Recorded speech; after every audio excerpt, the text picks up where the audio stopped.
剛才阿林七公先生嚟到，唔容易請到佢嘅，我都好耐都冇見過佢啦，咁咪神登佢嚟啦。講好消息，呢個禮拜六，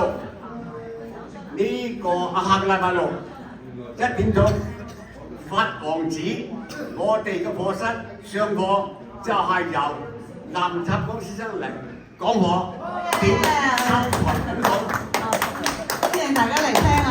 下個禮拜六啊，1點鐘喺法王子5樓就阿林生，我哋冇講到演講費喎，演講費佢哋付唔起喎。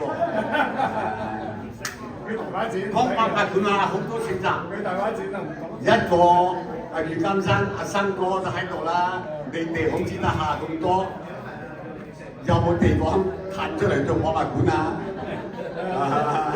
睇咗嘢，嚟得啦！呢度唐街市中心啊，係啊，好多人睇啊。呢個以後慢慢講啦，OK。下個禮拜六1點鐘，法王子5樓聽阿林生講收藏古道。佢唔止係收藏家、書法家、得啲草書、畫家，佢啲作品咧都俾博物館收集到啦，非常有特色嘅，就唔講咁多啦。就回頭講咧，林海榮先生嘅嗰啲畫咧係以前咧，我喺即係啲書本上睇到，實際睇啲工筆畫咧，我就係第一次喺度睇，呢係琳琅滿目，大家好中意，我就唔講咁多啦，我就寫咗一首短詩，就送俾林先生。呢幅字咧已經實在寫好啦，佢拎佢屋企票唔記得帶出嚟，我就錄音。畫院上園工筆能，畫院啊，院你嘅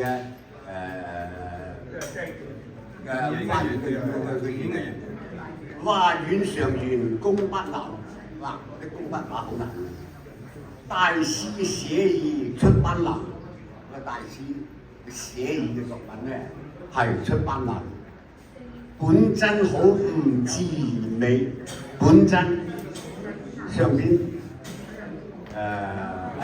唔自然本真之美，上邊第二句即係佢嘅本意。其實睇嗰啲畫咧，睇到自然大自然界嘅本性。柔爪山川花鳥間。就跟住走咧，好似係遊走喺花園之間，就係祝呢個畫展成功，並且一定會成功。多謝各位。好。